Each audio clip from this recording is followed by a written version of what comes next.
Nadine Lustre sinagot ang mga paratang na may naging ibang lalaki siya sa kanyang latest boyfriend na si Christoph Barrio. Nagiging usap-usapan nga ang pagkakaroon nga daw ng ibang lalaki ni Nadine Lustre, habang kasalukuyang nasa relasyon pa siya sa kanyang boyfriend na si Christoph. Sinagot ni Nadine Lustre ang mga paratang na may iba siyang lalaki, habang kasalukuyang nakikipagrelasyon kay Christoph.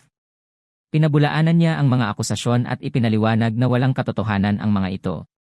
Ayon kay Nadine, malakas ang kanilang tiwala at respeto sa isa't isa ni Christoph, kaya't hindi niya kayang tanggapin ang mga maling paratang na ipinupukol sa kanya, at wala na sa kanila ngayon ang mga ganyang issues. They work really hard to pursue both of their dream together, at mahal na mahal nga nila ang isa't isa kung kaya't ang mga kumakalat na issue patungkol sa kanyang cheating daw kuno ay walang katuturan at wala nga daw itong basehan kung kaya't wag nga daw itong paniwalaan. Bumuelta nga siya sa mga bashers na nagkalat ng mga maling akusasyon tungkol sa kanyang personal na buhay. Ipinahayag ni Nadine na walang katotohanan ang mga paratang, at iginiit na ang relasyon nila ni Christoph ay hindi magigiba ng ganun-ganun na lamang.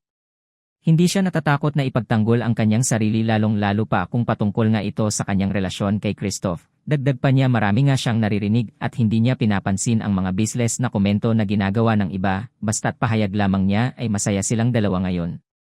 Bilang isang public figure, naranasan na ni Nadine ang ganitong uri ng scrutiny sa kanyang mga personal na relasyon, at mas dumadami pa nga sa mga nagdaraang mga taon niya sa industriya. Hindi nga din naman daw ito maiiwasan, ngunit ipinakita niyang hindi siya nagpapadala sa mga negatibong pahayag at ang pagiging mature lamang ang dapat pairalin sa mga kumakalat na issues ngayon.